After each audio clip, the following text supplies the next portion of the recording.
कहानी है रामपुर गांव की, जहां के मर्द महिलाओं को हमेशा नीचा दिखाने की कोशिश में रहते। अरे अभी तक खाना नहीं आया, क्या मुझे एक और शादी करने की जरूरत है? नहीं जी नहीं, ऐसा मत करना, वरना मैं कहाँ जाऊंगी। खाना लेकर मैं अभी आई जी। गांव की पंचायत में भी फैसले हमेशा औरतों के खिलाफ ही रहते। मैं जो फैसला सुनाता हूँ वो भगवान की आज्ञा होती है। इस लड़के ने अपने मन से शादी करके अच्छा नहीं किया। लड़के को घर भेज दो और इसकी शादी इसकी जाति की किसी लड़के से करवा दो, लेकिन ये लड़के, इसे तो गांव के बाहर निकाल दो। नहीं नहीं जमींदार साहब, ये क्या बोल रहे हैं? ऐसा नहीं हो सकता। मेरी बेटी मासूम है, इसे अच्छे बुरे की समझ नहीं है। अरे कहाँ जाएगी ये बेचारी? कहाँ जाएगी? इतनी चिंता है तो पूरे परिवार का गांव निकाला कर देते हैं। बेचारे पूरे बसे बसाए परिवार को गांव छोड़ना पड़ता है।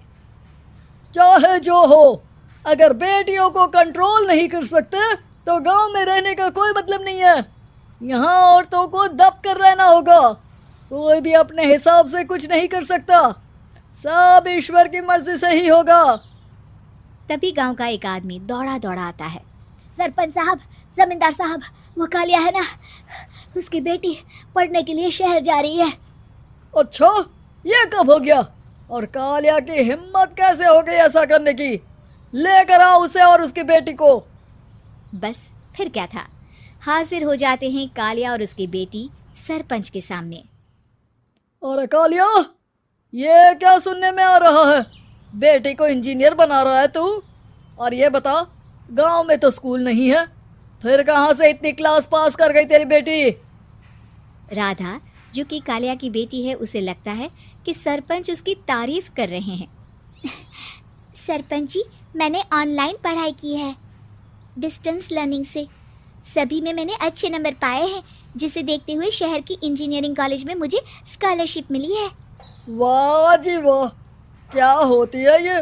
पहले तो ये बताओ, फिर आगे की बात करते हैं। पूरा गांव राधा की बात सुन रहा था और राधा बोलती जा रही थी। तो ऐसे मैं फ्री में एक अच्छी शिक्षा लेकर गांव में जो कुछ परेशानियां हैं, जैसे बिजली, पानी और इंटरनेट जैसी समस्याओं के लिए काम करूंगी। मैं गांव को शहर से जोड़ने के लिए पुल का निर्माण करवाने का प्रस्ताव रखूंगी। मुझे पूरी उम्मीद है कि जल्द ही हमारा गांव भी तरक्की की राह पर चल पड़ेगा। राधा की बात सुनकर सारे गांव वाले ताली बजाने लगते हैं। सरपंच को समझ नहीं आता कि वो क्या करे। चुप रह नादान लड़की, गांव के खिलाफ जाने के लिए तुझे गांव से बेदखल कर दिया जाएगा, वो भी पूरे परिवार के साथ। और हाँ, अगर ठीक से गांव में रहना चाहती है तो ये पढ़ाई लिखाई छोड़ दे। हम तेरे लिए गांव का कोई होनहार लड़का देखेंगे। तभी गांव का एक आदमी बोल पड़ता है। अरे नहीं नहीं सरपंच जी, राधा बिटिया जो बता रही है, अगर वैसा हो जाए तो हम लोगों को पैसा कमाने के लिए बाहर नहीं जाना पड़ेगा। हाँ जी, और ना ही कोसों दूर पानी के लिए भटकना पड़ेगा। हमारे बच्चे भी अच्छी पढ़ाई कर सकेंगे और आगे बढ़ेंगे, ना कि हमारी तरह खेती करते बैठेंगे। क्यों गांव वालों, राधा बिटिया का साथ देना चाहिए ना। सरपंच देखता है कि गांव राधा के साथ है तो वो चुप हो जाता है। वो घर आकर अपने सलाहकार से बात करता है, जो बहुत ही चालाक किस्म का इंसान होता है। अरे सरपंच साहब, आपको बहुत ही होशियारी से काम लेना पड़ेगा। एक बार गांव तरक्की कर गया, यहाँ के बालक पढ़ लिए तो कोई ना पूछेगा आपको।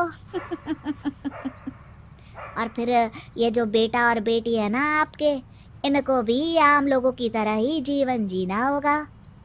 हाँ, लेकिन करे तो क्या करे? वो ना आप मुझ पर छोड़ दीजिए, बस मैं जैसा बोलूं करते जाइए।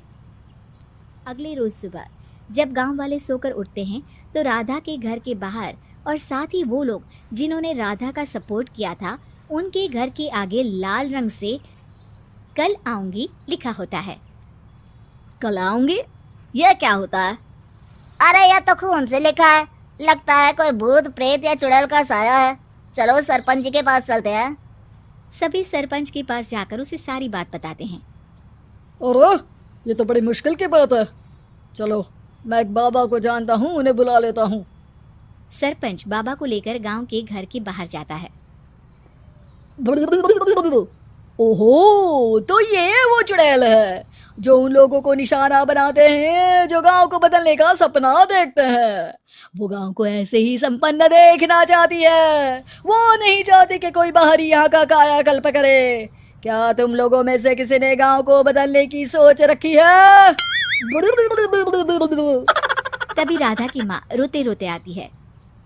मेरी राधा घर से गायब हो गई है। अरे कोई तो बचाओ, मेरी बच्ची कहाँ गई? ले गई वो चुड़ैल, तेरी बच्ची को ले गई। अब वो उसे श्रापित करके छोड़ेगी, उस पर चुड़ैल का साया हो जाएगा। तभी बुरी सी हालत में राधा भी वहां आ जाती है। उसके बाल चुड़ैल की तरह फैले होते हैं और कपड़ों में खून लगा होता है। सभी राधा को देखकर डर जाते हैं। माँ, पता नहीं मुझे कौन उठा कर ले गया था। अरे दूर दूर हो जा चुड़ैल, अब हम लोग इस गांव में नहीं रुकेंगे। अरे कैसी बातें कर रहे हैं आप? कल तो आप मेरे भरोसे गांव का हुलिया बदलने, अपने बच्चों को पढ़ाने और तरक्की उन्नति की बात कर रहे थे, तो आज क्या हो गया आपको? ये फिर तुम लोगों को बहकाएगी। ये चुड़ैल गांव में आ चुकी है, ऐसे ही ये तुम्हारे घर के बच्चों को भी ले जाएगी। गांव वाले राधा को गांव से बाहर निकाल देते हैं। उसके माँ बाप रोते रहते हैं, लेकिन गांव वाले नहीं मानते। मैं भी अपनी बहन के साथ गांव के बाहर रहूंगा, लेकिन वो पढ़ाई नहीं छोड़ेगी। वहीं सरपंच के घर पर सलाहकार कहता है, देखा, सांप भी मर गया और लाठी भी नहीं टूटी। लेकिन अगले ही दिन सरपंच के घर के बाहर भी वही शब्द लिखे होते हैं। और फिर सरपंच की बीवी कहती है, हमारी बेटी को किसी ने अगवा कर लिया है। तभी राधा का भाई वहां आ जाता है। अरे गांव वालों, मैंने सरपंच जी की बेटी को देखा था। वो चुड़ैल उसे उठाकर ले जा रही थी। अरे क्या मजाक कर रहे हो? नहीं नहीं सरपंच जी, आप नहीं जानते। वो चुड़ैल अब आपकी बेटी में आ जाएगी, जैसे राधा के अंदर आ गई थी। तभी सरपंच की बेटी वैसी ही हालत में वहां आती है जैसे राधा आई थी। पापा, पता नहीं कैसे मैं गायब हो गई थी। चुड़ैल, इसके अंदर भी चुड़ैल का साया है, मारो इसे। अरे नहीं नहीं, इसे भी राधा के पास गांव के बाहर ही भेज दो। अरे चुप रहो, मेरी बेटी कहीं नहीं जाएगी और चुड़ैल वुड़ैल कुछ नहीं होता है। अरे कैसे बात कर रहे हो सरपंच जी? आप तो बोल रहे थे कि आपका फैसला भगवान का ज्ञान होता है, तो अपने पर बात आई तो अब आप ऐसे बोल रहे हैं। अरे ना ना ना, आपको अपनी बेटी को त्यागना ही होगा। अरे बुलाओ बाबा को।